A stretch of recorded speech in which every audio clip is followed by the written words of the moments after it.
Sir, இந்த brain tumour அப்படிங்கிற மூளை கட்டி ஏன் வருகிறது? இது அறுவை சிகிச்சை இல்லாமல் சித்த ஆயுர்வேதிக் முறையில் மருந்துகள் மூலமாக சரி செய்ய முடியுமா? அப்படின்னா அது எவ்வளோ காலம் எடுத்துக்கொள்ளும்? அதன் பிறகு அது வராதா? அது முற்றிலும் முழுமையான ஒரு தீர்வாக இருக்குமா? அப்படிங்கிறது உங்களுடைய பதில் என்ன டாக்டர்? முளைக்கட்டி அப்படின்னா என்னன்னா, மூளையில் கட்டி வந்துருச்சு.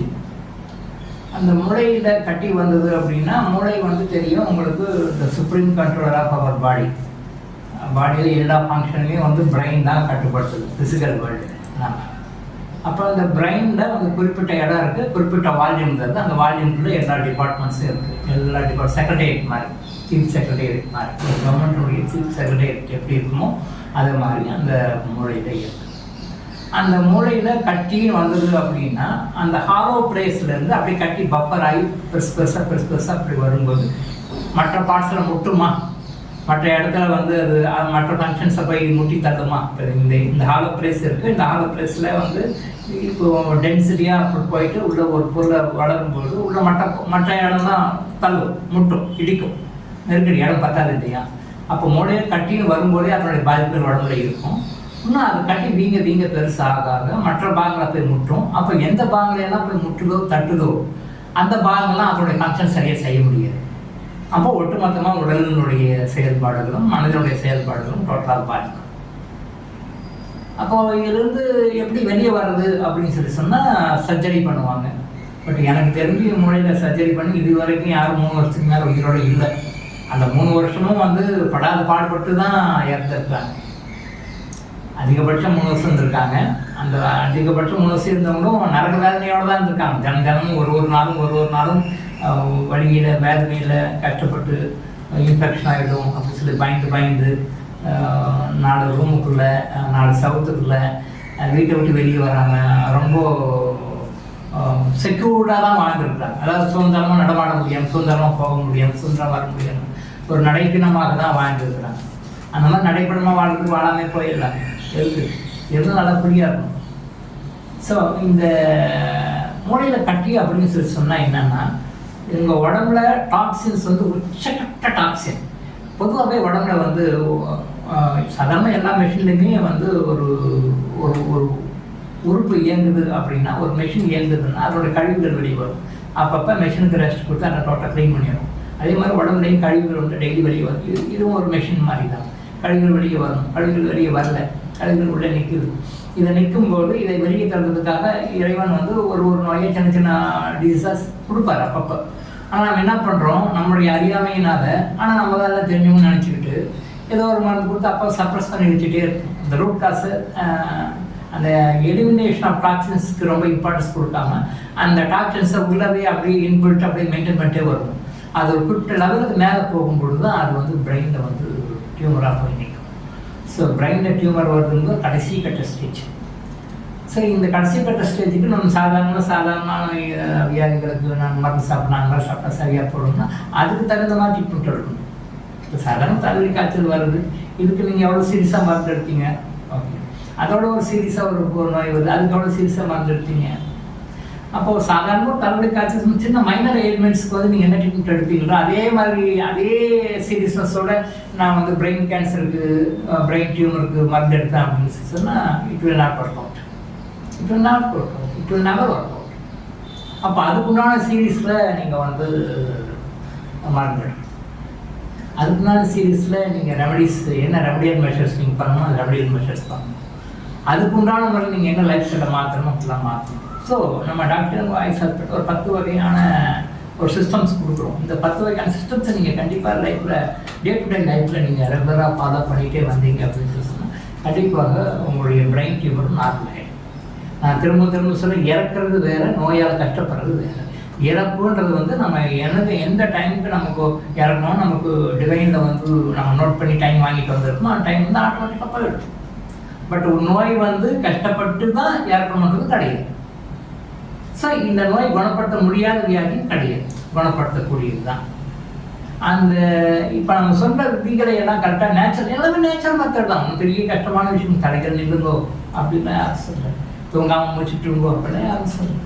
சாதாரண வாழ்க்கையில் டே டு டே லைஃப்பில் ஒரு 2 hours இதுக்குன்னு ஸ்பெண்ட் பண்ணி நீங்கள் செய்யணும். உங்களுடைய வாழ்க்கையில் நீங்கள் ஒரு நாளைக்கு 2 மணி நேரம் ஒதுக்க மாட்டீங்களா? நீங்கள் நல்லா வாழ்றதுக்காக, நீங்கள் ஆரோக்கியமாக வாழ்றதுக்காக, நீங்கள் எப்பவுமே சந்தோஷமாக இருப்பதற்காக லைஃப்பில் 2 hours ஒதுக்க மாட்டீங்களா? வீணாக போன சோஷியல் மீடியா பார்க்கறதுக்கு ஒரு நாளைக்கு 4 மணி நேரம் 5 மணி நேரம் ஒதுக்குறோமோ இல்லையோ? தேவையில்லாத விஷயங்களை காலை போட்டு தேவையில்லாத உதாரணம் தலைக்கு எவ்வளோ ஹவர்ஸ் வேஸ்ட் பண்ணுறோம். ஒரு நாளைக்கு 24 hours நம்ம எவ்வளோ டைம் வேஸ்ட்டாக வேஸ்ட் பண்ண கணக்கு பாருங்கள். ஸோ நமக்காக நாம் நல்லா ஹெல்த்தியாக ஆரோக்கியமாக இருப்பதாக ஒரு 2 மணி நேரம் ஸ்பெண்ட் பண்ண முடியாது. ஒரு நாளைக்கு 2 மணி நேரம் நீங்கள் ஸ்பெண்ட் பண்ண தயாராக இருந்தால், கையில் ஒரு சின்ன கிறிஸ்டல் இருந்தால் போதும் சார். இந்த 2 மணி நேரமும் கையில் இந்த கிறிஸ்டல் இருந்தால் இந்த நோயை உங்களால் குணப்படுத்திக் கொள்ள முடியும். உங்களுக்கு நீங்களே, நீங்கள் எங்கேயும் ஹாஸ்பிட்டலுக்கு போக வேண்டாம், எங்கேயும் டாக்டர் போக வேண்டாம், ட்ரீட்மெண்ட் எடுக்க வேண்டாம், உங்களுக்கு நீங்களே சரி பண்ணிக்க முடியும். டாக்டர் ட்ரீட்மெண்ட்டும் கூட ஒரு ஏடாக வச்சுக்கோங்க, ஒரு உதவியாக சப்போர்ட்டாக வச்சுக்கோங்க, அவ்வளோதான். பட் அங்கே டிபெண்ட் பண்ணிட்டு இருக்கோம்.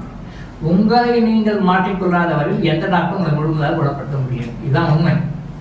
உங்களை நீங்கள் முறையாக மாற்றிக்கொள்ளாத வரையில் எந்த டாக்டராக இருந்தாலும், எந்த ட்ரீட்மெண்ட்டில் ஸ்பெஷலிஸ்டாக இருந்தாலும், எந்த சிஸ்டத்தில் எக்ஸ்பர்ட்டாக இருந்தாலும் உங்களை காப்பாற்ற முடியும். அப்போ உங்களை கைட் தான் பண்ண முடியும். இப்படி பண்ணுங்க சார், இப்படி பண்ணுங்க சார், இப்படி பண்ணுங்கன்னு சொல்ல முடியும். உங்களுக்காக அவர் மருந்து சாப்பிட முடியாது, உங்களுக்காக அவர் சில விஷயங்களை ப்ராக்டிஸ் பண்ண முடியாது, உங்களுக்காக அவர் லைஃப்பை மாற்றிக்க முடியும்.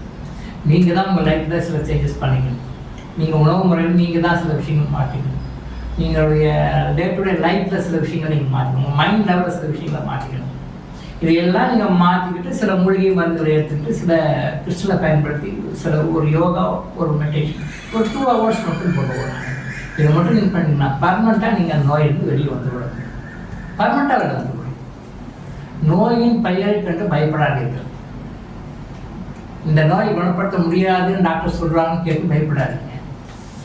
இந்த நோய்க்கு தீர்வே கிடையாது, இது லைஃப் லாங் இப்படி தான் இருக்கும், இதுக்கு ஆராய்ச்சி பண்ணி கண்டுபிடிக்கிறோம் அப்படின்னு சொல்லி யாராவது சொன்னால் அது தவறான கருத்து. அதை நீங்கள் அக்செப்ட் பண்ணுங்க. ஒரு நோய் கொடுத்துட்டு அப்புறம் அந்த நோய்க்கு மருந்துல கண்டுபிடிக்கிறேன் அப்படின்னு நிலைமையை கடவுள் நமக்கு வைக்கவில்லை. அதை புரிஞ்சுக்கணும். முதல்ல கடவுளை நம்புங்க. உங்களை படைச்ச ஒரு சுப்பீரியர் பவர் ஒன்று இருக்குது. அந்த பவரை நம்புங்க. நீங்கள் என்ன பண்ணுறீங்க? யாரை நம்பணுமோ அவரை விட்டுட்டு சாதாரண மனிதன் நம்பிட்டு இருக்கீங்க. இவர் டாக்டர், இவர் என்னை காப்பாற்றிடுவார், இவர் பெரிய எக்ஸ்பர்ட், இவர் என்னை காப்பாற்றிடுவார், இவர் பெரிய சயின்டிஸ்ட், இவர் என்னை காப்பாற்றிடுவார், இப்படி மனுஷனுங்களே நம்பிட்டு இருக்கீங்க. இந்த மனிதர்களை படைத்த கடவுளை நீங்கள் நம்புவது இல்லை. கடவுளை நம்பும். உங்களுக்கு மேலே ஒரு சுப்பீரியர் பவர் ஒன்று இருக்குது. அது உங்களை 24 hours விஜிலன்ட் பண்ணி கண்ட்ரோல் பண்ணிகிட்டு இருக்கு. உங்களோட ஈச் அண்ட் எவ்ரி ஆக்டையும் அது நோட்டிஃபை பண்ணிட்டு இருக்கு, பார்த்துட்டு இருக்கு. Super intelligent. அது ஒரு சக்தி. அதுக்கு நீங்கள் எந்த பேர் வேணாலும் வச்சுக்கோங்க, எந்த கடவுள் பேர் வேணாலும் வச்சுக்கோங்க. அது உங்களை சூப்பர்வைஸ் பண்ணிட்டே இருக்கு. உங்களுடைய ஈச் அண்ட் எவ்ரி ஆக்ஷனையும் அது கண்ட்ரோலில் வச்சுக்கிட்டு இருக்கு. ஸோ அதை ஃப்ரெண்ட்ஷிப் பண்ணிக்கிட்டு அதைக்கிட்ட எப்படி காரியத்தை சாதிச்சுக்கணும்னு நீங்கள் ட்ரை பண்ணுங்கள். அதை செஞ்சீங்கன்னா உங்களோட நோய் சரியாகும். மருந்துகளை நம்பி வீண் போகாதீர்கள். ஆப்ரேஷன்ஸ் நம்பி ஏமாறாதீர்கள். இந்த மருந்துகளும் ஆப்ரேஷன்ஸும் இல்லாமல் இயற்கையான முறையில் நோய் குணப்படுத்த முடியுமா? முடியாது. முடியும். அந்த முடியும்ன்ற வழியே யாருமே சொல்றது இல்லை. இந்த மருந்து சாப்பிட்ட நோய் சரியாது. அப்படி இல்லை. நீங்கள் வாழ்க்கையில் செய்ய வேண்டியதை செய்ய தவறியதால் இறைவன் ஒரு நோயை கொடுக்குறான். அந்த நோயால் நீங்கள் ஸோ எந்த காரணத்தினால நீங்கள் உங்களுக்கு இந்த நோய் வந்திருக்கு அப்படின்னு உங்களுக்கு தெளிவாக உணர்த்தப்படும். நீங்கள் புரிஞ்சுக்கிறீங்க. அந்த விஷயத்தை போக்குவரத்து உங்கள் லைஃப்பில் என்ன பண்ணணுன்றதை டாக்டர் எனக்கு ஆயுசுடன் உங்களுக்கு சரியான முறையில் வழிகாட்டும். நான் தயாராக இருக்கேன். எப்போ கேட்காம நான் உங்களுக்கு கைப்படுத்த தயாராக இருக்கேன். ஸோ அப்போ கடவுள் கொடுத்த வழிமுறைகளை நீங்கள் பயன்படுத்தி லைஃப்பில் அப்ளை பண்ணி உங்களுடைய நோய்கள் எதுவாக இருந்தாலும் அதிலிருந்து வெளிவந்து உங்களால் ஆரோக்கியமாக வாழ முடியும். உங்களால் ஆரோக்கியமாக எப்பவுமே வாழ முடியும், எப்பவுமே இருக்க முடியும். நீங்கள் பூமியில் இருக்கிற வரைக்கும் ஆரோக்கியமாக இருந்து நம்ம இந்த உலகத்தை விட்டு போகணும். நோய்வாய்ப்பட்டு தான் யாருக்கும் கட்டாயம் கிடைக்கும். ஸோ எல்லா நோய்களுக்கும் தீர்வு உண்டு. அந்த தீர்வுகளுக்கு இயற்கையான முறையில் கடவுள் வழியில் போய் தீர்வு வாங்கல் என்று நான் சொல்லியிருக்கேன். இளம்போ ஆயுஷ் ஹாஸ்பிட்டல் வழங்கும் விழிப்புணர்வு இது. தொடர்ந்து இது மாதிரி பல அவேர்னஸ் வீடியோக்களை பார்க்க நம்ம சேனலை சப்ஸ்கிரைப் பண்ணிட்டு பெல் பட்டனை ப்ரெஸ் பண்ணுங்க.